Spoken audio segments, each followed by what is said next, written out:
Vamos voltar aos nossos estudos, tema muito importante para a sua prova. Qual que é o objeto do nosso momento agora? Nós vamos trabalhar o sistema remuneratório. Com certeza você será aprovado no concurso público, após sua aprovação, você será nomeado, depois vai tomar posse e vai entrar em exercício. A partir do momento da entrada em exercício, você vai começar a receber, então, uma contraprestação pecuniária, né? Um valor ali pelo seu trabalho. E é isso que nós vamos trabalhar agora. Vamos, à sua tela. Vamos lá. Então, vamos trabalhar nesse momento o sistema remuneratório. Veja só, quais as modalidades do sistema remuneratório que nós temos? Nós temos o subsídio, que é uma parcela única, um valor determinado que o servidor irá receber. Há também a remuneração, então a carreira que o servidor vai receber uma remuneração, que é constituída ali de parcelas, ok? E há também o denominado vencimento básico, que é um valor fixado por lei, que é uma parcela determinada. Nós chamamos isso, então, de vencimento básico. Vamos aqui a alguns exemplos. A carreira de policial civil do Distrito Federal é remunerada mediante subsídio, ou seja, o agente vai receber uma parcela única. Exemplo, hoje em dia, o inicial do agente de polícia está mais ou menos ali R$ 8.000. Então, uma parcela única. O subsídio, então, é a retribuição pecuniária recebida por algumas categorias. Mas há categoria também que é remunerada, que recebe a remuneração. Olha o exemplo aqui da categoria de professor. O professor, então, recebe ali um vencimento básico, vamos imaginar isso daqui, de R$ 3.000. O professor recebe uma gratificação de R$ 1.000. O professor recebe uma outra gratificação por atividade exclusiva de R$ 1.500. Então, ao final aqui, o professor irá receber como remuneração R$ 5.500. Perceberam, então, a diferença? Olha lá, quando nós falamos em subsídio, é uma parcela única. Já a remuneração consiste no vencimento do cargo somado ali a algumas parcelas, ok? E como nós vimos também, o vencimento básico é uma parcela ali definida por lei. Outro detalhe importante, os vencimentos ou subsídios são irredutíveis. Salvo por imposição legal ou mandado judicial, nenhum desconto pode incidir sobre a remuneração ou sobre o subsídio do servidor. Então, para ter algum desconto, tem que ter um mandado judicial, ou então imposição legal, como, por exemplo, o servidor tem que pagar a previdência, o servidor tem que pagar imposto de renda. Por fim, o subsídio à remuneração ou qualquer de suas parcelas tem natureza alimentar e não é objeto de arresto, sequestro ou penhora. Mas olha lá, salvo, nos casos de prestação de alimentos resultante de decisão judicial. Então, o que você deve lembrar ali para a sua prova sobre esse tema? O servidor público, a partir do seu exercício, ele pode receber, então, um subsídio, que é uma parcela única. O servidor, a carreira, no caso, pode receber ali uma remuneração que compreende o vencimento básico acrescido ali de algumas parcelas, de algumas gratificações. E também há o vencimento, o vencimento básico, que é uma parcela fixa ali, que esse vencimento compõe ali, no caso, a remuneração do servidor. Lembrando também que, como o salário do servidor, a remuneração ou mesmo o subsídio tem natureza alimentar, a própria lei veda o arresto, veda o sequestro e a penhora ali da remuneração do servidor, justamente porque tem uma questão alimentar. Lembrando que, por decisão judicial, pode ocorrer sim um desconto, a famosa PA, não é verdade? Então, o juiz determina ali que seja descontado determinado valor da parcela recebida do servidor público, ok? Vamos ao próximo quadro. Nesse momento, vamos trabalhar as vantagens do servidor. As vantagens estão a partir do artigo 74 da lei. Vamos lá. Além do vencimento básico, lembra que nós trabalhamos? Além do vencimento básico, pode ser pagas ao servidor como vantagem as seguintes parcelas. Vamos lá. O servidor, ele pode receber uma gratificação, o servidor pode receber adicionais, o servidor pode receber abonos e indenizações. O que é importante nesse momento?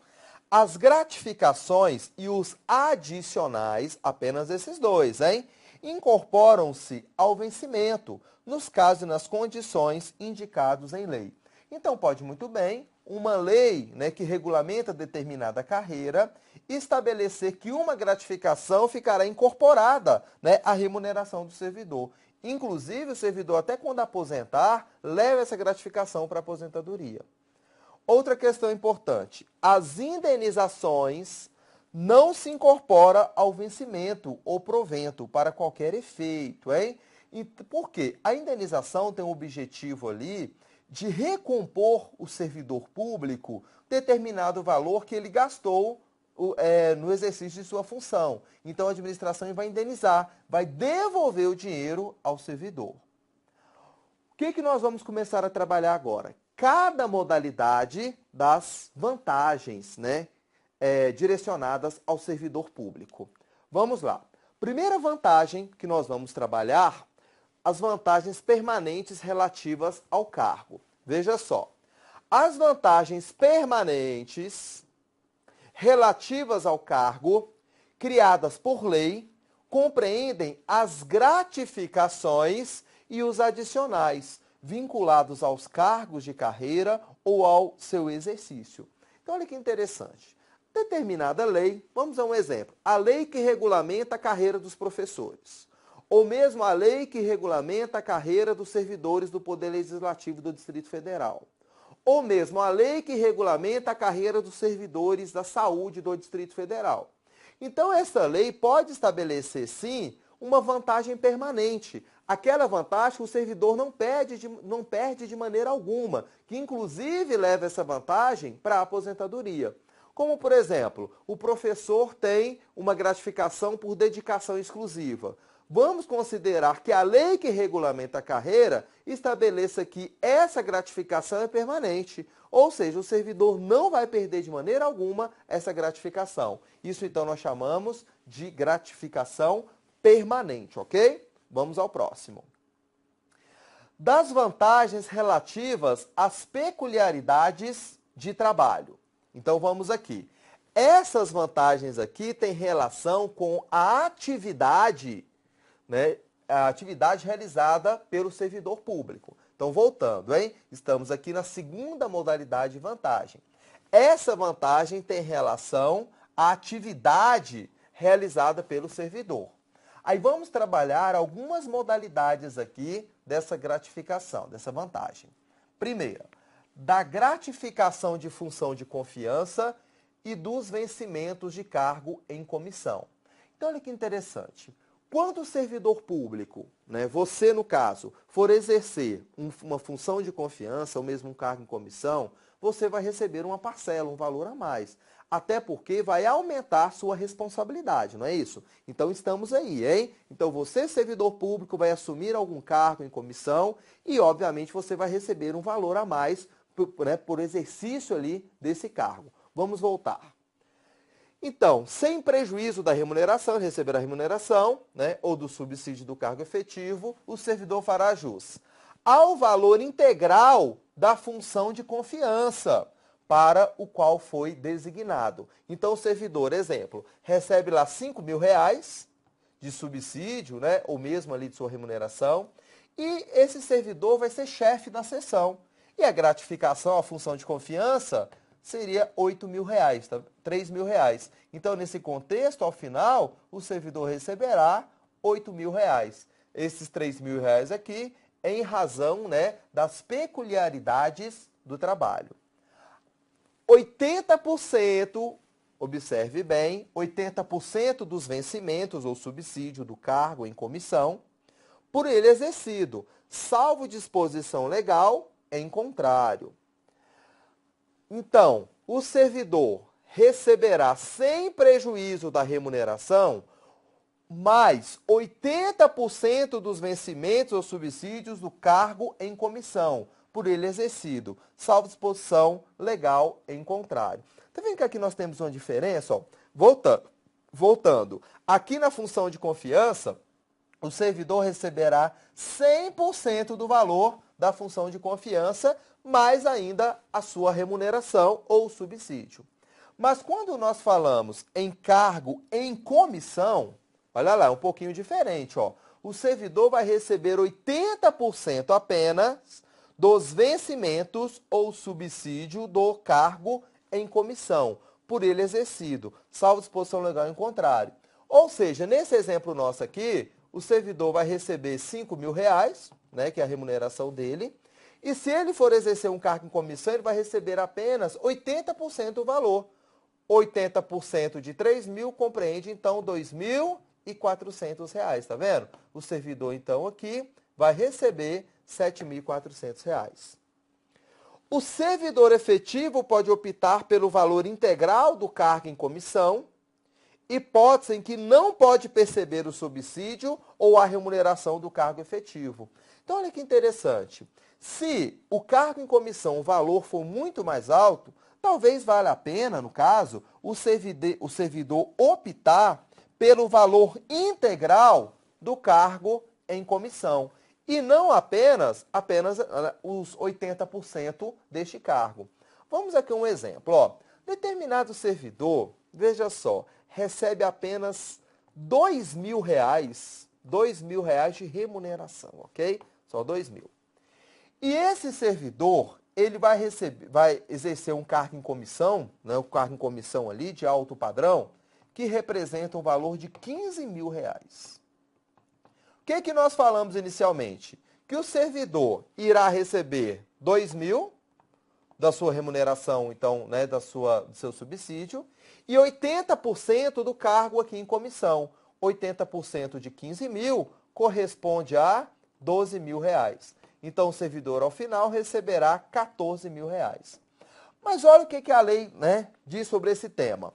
O servidor efetivo pode optar pelo valor integral do cargo em comissão, hipótese em que não pode perceber o subsídio ou a remuneração do cargo efetivo. Então, o servidor ele pode muito bem optar por receber apenas o cargo em comissão, que compreende o valor de R$15.000, tá vendo? Até porque, ó, esse valor de 15.000, obviamente, é superior, né, ao valor ali que ele receberia se optasse pelos 80%, mais, no caso, o valor ali de seu subsídio ou então de sua remuneração, ok? Vamos voltar, né? Vamos trabalhar agora uma outra vantagem do servidor, de nome dos adicionais de insalubridade e de periculosidade. Observe bem aqui.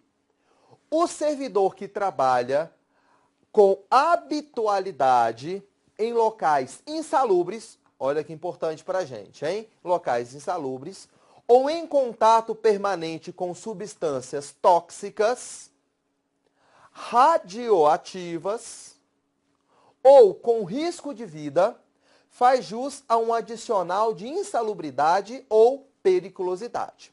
Vamos lá. Quando nós falamos em adicional de insalubridade, tem razão, né, de recebê-lo aquele servidor que trabalha com materiais que prejudiquem a sua saúde. Como, por exemplo, o servidor trabalha com substância tóxica, o servidor trabalha com aparelho de raio-x, tá vendo? Né? A saúde do servidor vai sendo prejudicada aos poucos. Quando nós falamos em periculosidade, o servidor ele pode vir a óbito a qualquer momento. O servidor que trabalha, então, com explosivos, aquele servidor que trabalha com eletricidade, né, com fios de alta tensão, então ele deve sim receber. Agora vamos lá. O servidor que fizer jus aos adicionais de insalubridade e de periculosidade tem de optar por um deles. Então, olha que interessante. Se determinada atividade, né, gerar o adicional de insalubridade e o de periculosidade ao mesmo tempo, o servidor vai ter que optar por um deles, porque a lei aqui não autoriza, no caso, o duplo pagamento. Próximo quadro da gente. O direito ao adicional de insalubridade ou periculosidade cessa, olha lá que importante, hein? Cessa, então, com a eliminação das condições ou dos riscos que deram causa à sua concessão. Então, se por acaso o servidor trabalhar, né, em um local com produtos ali nocivos à saúde e posteriormente ele for afastado desse local, obviamente ele vai deixar de receber o seu adicional. Outra questão importante, a servidora gestante ou lactante, enquanto durar a gestação e a lactação, deve exercer suas atividades em local salubre e em serviço não perigoso. Então, a gestante e a lactante também, né? Ela deve ser afastada, né, de local insalubre e também de local perigoso. Percentuais. Olha lá, em qual valor, então, do adicional de insalubridade e de periculosidade? Sobre o vencimento básico, hein? Lembra que nós trabalhamos a diferença de subsídio, de remuneração e de vencimento básico? Vencimento básico, então, é uma parcela ali definitiva. 5, 10 ou 20% nos casos de insalubridade, nos graus mínimo, médio ou máximo, respectivamente. Então, a administração vai realizar um estudo. Se a insalubridade for um grau mínimo, o servidor receberá 5% sobre o vencimento. Se for um grau médio, vai receber 10%, ou se for, né, um grau elevado, vai receber 20% ali como uma contraprestação pecuniária. 10% no caso de periculosidade, tá vendo? Então é interessante que nós vimos que o servidor ele não pode receber os dois ao mesmo tempo. Aí, exemplo, ó, a atividade do servidor é insalubre, mas a insalubridade é mínima, 5% só. E essa atividade também ela é perigosa. Adicional de periculosidade, olha lá, 10%, tá vendo? Então, nesse contexto, vale a pena aqui o servidor optar pela periculosidade, porque vai receber mais, ok? Nesse contexto nosso. A gratificação por trabalhos com raio-x ou substâncias radioativas é concedida no percentual de 10%. Aqui é um valor determinado, hein? Aquele servidor, então, que opera raio-x, 10% ali sobre o vencimento. Os servidores que trabalham com raio-x devem ser submetidos a exames médicos a cada 6 meses, hein? Então, aquele servidor que opera raio-x deve passar por exames médicos a cada 6 meses. Eu trouxe agora uma questão aí a ser resolvida, hein? Questão realizada pela Universa, diz o seguinte: de acordo com o artigo 79 da Lei Complementar número 840, de 23 de dezembro de 2011, do Distrito Federal, o servidor que trabalha habitualmente, olha lá, habitualmente, em locais insalubres ou em contato permanente com substâncias tóxicas, radioativas ou com risco de perder a vida, faz jus a um adicional de insalubridade ou de periculosidade. A respeito deste assunto, assinale a alternativa correta. Vamos procurar certa, então. Conforme as condições de trabalho, os adicionais de insalubridade e de periculosidade podem, olha lá, ser cumulados na remuneração do servidor público. Tá falso, lembra que nós falamos, né, que não tem como receber os dois ao mesmo tempo? Letra B. As atividades em condição insalubres ou perigosas por mais de um ano garantem ao servidor a integração definitiva do respectivo adicional, a sua remuneração. Não, a Lei Complementar 840 não fala nada sobre isso não, ok? Então não há essa possibilidade aqui, né, pela Lei 840.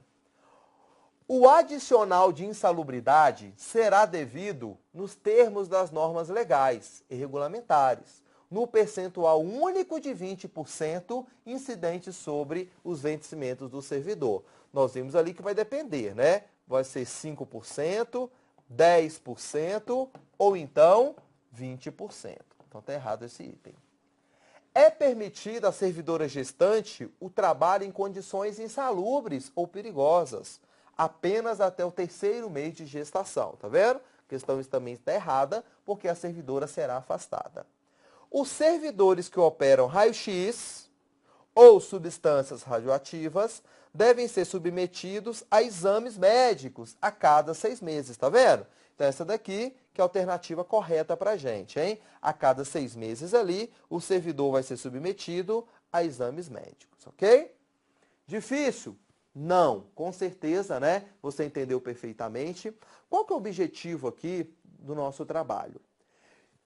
É interpretar a lei. Então, meu objetivo, eu estou interpretando a lei, porque posteriormente você vai imprimir a lei seca e, a partir do momento que você lê toda a lei, você vai entender perfeitamente. Então, eu estou fazendo a minha parte, você também, você está assistindo, não é verdade, às aulas, mas também, necessariamente, o que você vai ter que fazer? Ler a lei seca, não é verdade? Porque o que vai cair na sua prova é realmente o texto de lei. Ah, professor, estudar lei é tão difícil, estudar lei é tão chato, professor. Eu tenho que ficar lendo esses artigos, não é isso? Mas, infelizmente, é assim. Você vai lembrar o seguinte: a dor é curta e o cargo é para sempre. Tá? Você vai sofrer só um pouquinho e depois você vai ocupar o cargo público seu ali para sempre, na maior tranquilidade, né? Sem, né, aquele medo de ser demitido a qualquer momento. Serviço público tem estabilidade, nós já trabalhamos isso, viu? Depois que você for aprovada no concurso público, tudo bem.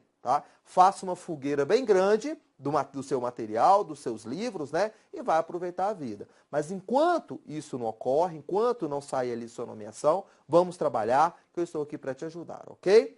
Vamos trabalhar um outro tema bastante importante aqui para a gente, hein? Vamos agora ao adicional por serviço extraordinário. É a famosa hora extra, não é isso? Da iniciativa privada. Vamos aqui. Adicional por serviço extraordinário. O serviço extraordinário é remunerado com acréscimo de 50%, vamos lá então, 50% em relação ao valor da remuneração ou subsídio da hora normal de trabalho, hein? Vamos lá. Então, o servidor público, ele trabalha, né, faz ali um trabalho extra, ou seja, ele trabalha no horário, né, extraordinário. Aí ele vai receber uma contraprestação pecuniária por isso, 50% em relação à hora normal de trabalho. Vamos considerar que determinado servidor receba ali R$ 50 por hora trabalhada. Só que em um determinado dia foi necessário o servidor fazer ali uma hora extra. Então ele vai receber os R$ 50, que ele já recebe normalmente, mas ele vai receber mais R$ 25 pela hora extra. Então, a hora extra do servidor vai compreender R$ 75. Bem tranquilo, né? A lei chama de adicional para o serviço extraordinário, é a famosa hora extra. Outro tópico, adicional noturno, o próprio nome diz, não é isso? Aquele servidor que trabalha à noite. É destinado ao servidor que trabalhar entre 22 horas de um dia às 5 horas do dia seguinte. Então, o servidor, ele entra ao serviço 22 horas, e ele sai às 5 horas do dia seguinte. Então, ele vai fazer jus a um adicional noturno. Aí, vamos lá. O serviço noturno é remunerado com um acréscimo de 25% sobre o valor da remuneração ou subsídio da hora trabalhada. Olha que interessante, hein? É um valor ali, né, que compreende-se um significativo aumento para o servidor. Então, determinado servidor recebe ali, vamos considerar, R$ 6.000, servidor recebe R$ 6.000 de remuneração ou então de subsídio, ok? E o que a lei diz? Que ele vai receber 25% sobre o subsídio ou então a sua remuneração. 25% de 6.000 vai dar então R$ 1.500, ó. Então o servidor irá receber R$ 1.500, né, como uma contração pecuniária por trabalhar à noite. O adicional noturno incide sobre o adicional de serviço extraordinário. Olha que interessante. Vamos considerar. Seu horário normal de trabalho vai até às 22 horas. Então, você trabalha até às 22 horas.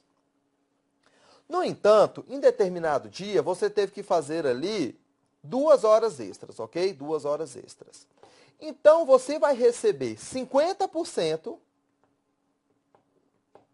em razão da hora extra, mas você vai receber também 25% em relação ao adicional noturno, obviamente proporcional a essas 2 horas trabalhadas. A administração vai realizar a conta, então o que você vai lembrar lá na sua prova? Que quando o servidor ele trabalhar à noite, no caso, e ainda assim realizar um trabalho extraordinário, realizar uma hora extra, ele vai receber ali, em todos os casos, tanto a hora extra quanto também o horário noturno, ok? Vantagens. As vantagens, elas iniciam no artigo 86 da nossa lei. Mas vamos combinar o seguinte, vamos deixar para trabalhar as vantagens no próximo vídeo, ok? Por enquanto aí, está bom até agora, sucesso nos estudos, até daqui um pouquinho. Obrigado.